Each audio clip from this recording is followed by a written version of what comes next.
Hello everyone, welcome to drama one.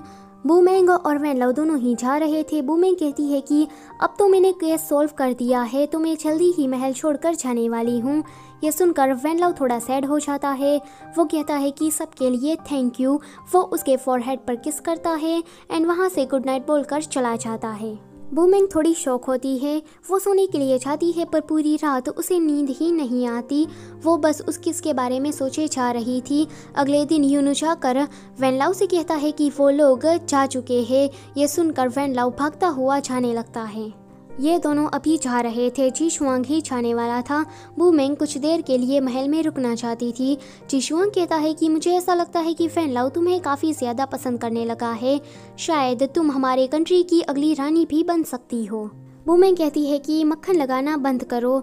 तो वो कहता है कि मैं अभी भी तुम्हें पसंद करता हूँ। अगर वो लेटर मुझे जल्दी ही मिल गया होता तो आज हमारा एंड कुछ अलग होता।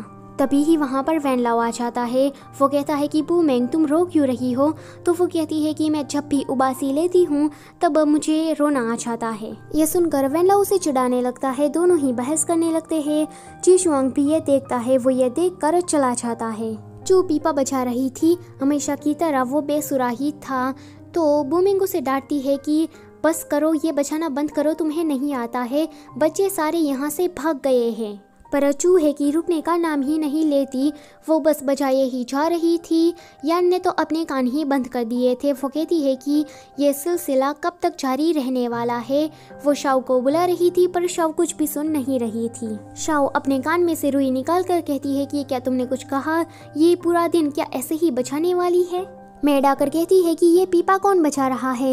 इसकी भयानक आवाज़ सुनकर इंपीरियल शेफ का ध्यान भटका और उसने अपनी उंगली ही काट दी। अब आज का खाना हमें नहीं मिलने वाला है। ये सुनकर चू पीपा को साइड में रखती है एंड खाने का इंतजाम करने के लिए चली जाती है।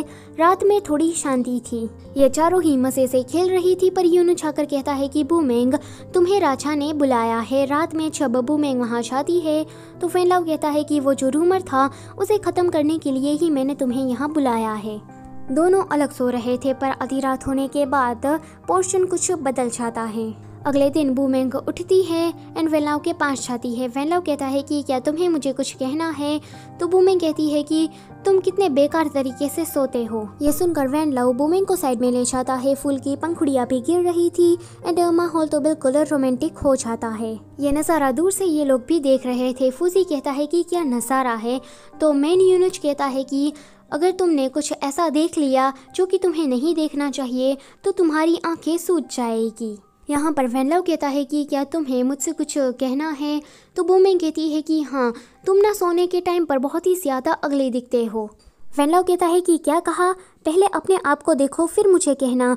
वैसे ये तुम बात सभी लोगों को बताने वाली हो? तो बूमेंग कहती है कि नहीं। बूमेंग गुस्सा हो रही थी तो वेनलाओ कहता है कि तुम जब भी गुस्से में होती हो तो ज़्यादा ही सुंदर लगती हो। वेनलाओ उसे अपने साथ ले जाता है। वो बूमेंग से कहता है कि थोड़ी देर मेरे साथ टाइम स्पेंड करो। वो उसके साथ पोइट्री करने के लिए लाया था। ये दोनों ही मिट्टी का बर्तन बना रहे थे एंड इस पल को काफ़ी ज़्यादा एंजॉय भी करते हैं। आगे बूमेंग थोड़ा सैड नज़र आ रही थी। वो वेनलाओ के ख्यालों में डूबी थी कि हमेशा ही वेनलाओ उसकी काफ़ी परवाह करता है। उसने उसको आग से भी बचाया था एंड आज जो कुछ भी हुआ उसी बातों को सोचकर वो थोड़ा परेशान थी। तो उसकी तीनों फ्रेंड्स कहती है कि इसे पता नहीं क्या हुआ है, ये तो हमारे सवाल का कोई जवाब भी नहीं दे रही है। फिर वो वेनलाओ के पास जाने लगती है। वेनलाओ थोड़ा बीमार हो गया था क्योंकि उसे चिंता हो रही थी कि बूमेंग जल्दी ही इस महल को छोड़कर जाने वाली है। बूमेंग उसे देख रही थी। अब वो कहता है कि तुम क्या जाने वाली हो? जाने से पहले क्या तुम मेरे साथ बाहर घूमने के लिए आ सकती हो? आज रात दीवार पर मेरा इंतज़ार करना। बूमेंग कहती है कि क्या हम दीवार कूद कर जाने वाले हैं? वेनलाओ कहता है कि हाँ, क्योंकि रात में कर्फ्यू लगा होगा। उसके बाद रात में ये दोनों ही दीवार कूदने के लिए जाते हैं। बूमेंग तो रस्सी की मदद से ऊपर चढ़ जाती है एंड रस्सी देकर वेनलाओ से कहती है कि जल्दी चलो, मैं तुम्हें पकड़ लूँगी। पर वेनलाओ वो तो रस्सी को नीचे खींचता है तो बूमेंग भी नीचे गिरने लगती है। पर वेनलाओ उसे पकड़ लेता है और अपनी मार्शल आर्ट स्किल की मदद से उसे दीवार के उस पार ले जाता है। ये दोनों ही कैरेज में बैठकर घोस्ट मार्केट आते हैं। कैरेज वाला कहता है कि तुम लोग ऐसे ही क्यों जा रहे हो, पहले पैसे तो दो। वेनलाओ कुछ भी समझ नहीं पाता तो बूमेंग को अपने पैसे देने पड़ते हैं। बूमेंग उसे कहती है कि यहाँ पर हर चीज़ खरीदने के लिए पैसे चाहिए होते हैं। ये दोनों ही मार्केट में घूम रहे होते हैं।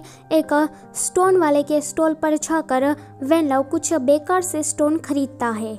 बाद में ये लोग आगे जाते हैं। ब्रोथल पर आकर रुककर वेनलाओ कहता है कि मुझे उसके अंदर जाना है। बूमेंग मना करती है कि नहीं, ये जगह आपके लिए ठीक नहीं है और मेरे पास पैसे भी खत्म हो गए। तो वेनलाओ अपना पर्स दिखाकर उसे कहता है कि ये रहे पैसे।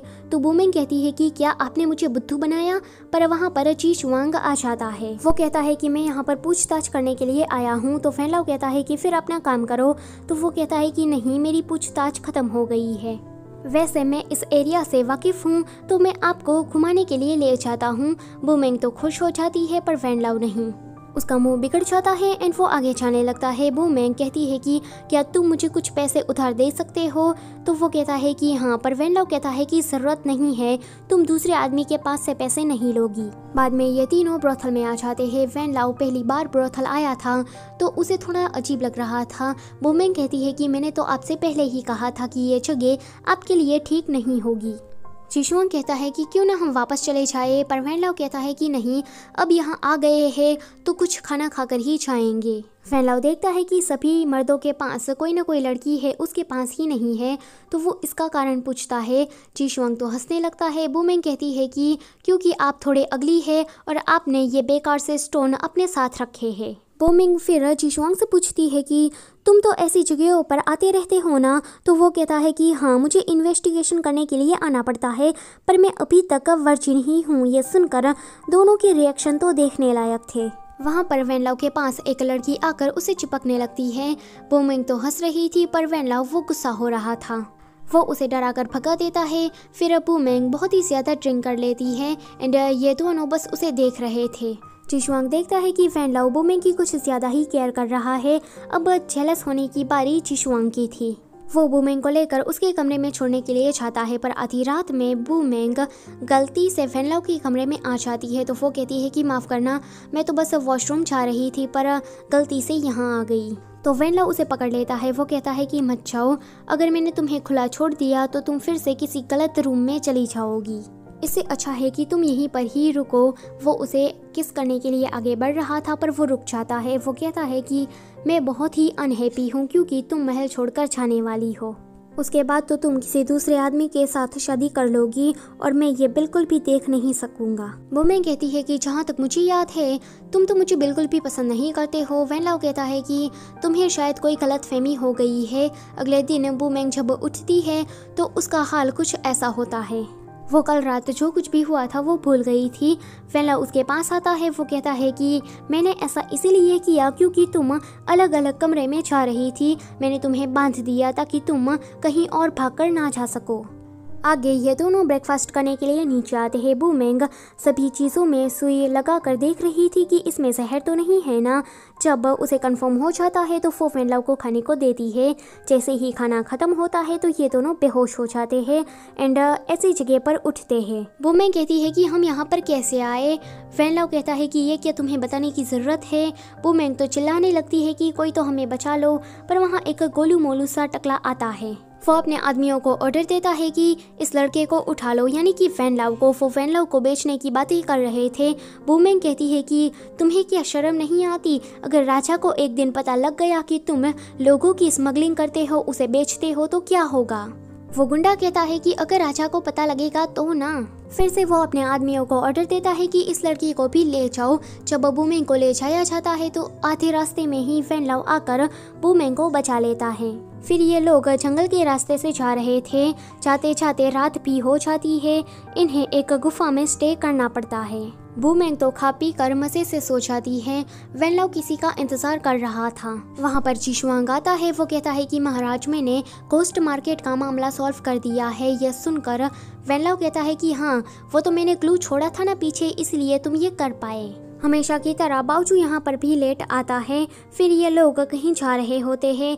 ये लोग जंगल में रुक जाते हैं क्योंकि वैनलाव को अपनी माँ से मिलना था।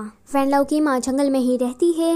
वो जब बूमेंग को देखती है तो वो कहती है कि ये कौन है। वो काफ़ी गुस्सा स्वभाव की भी लग रही थी। बूमेंग उसे देखकर डर जाती है। सो आज के लिए बस इतना ही। Don't forget to like, share and subscribe. Thank you for watching.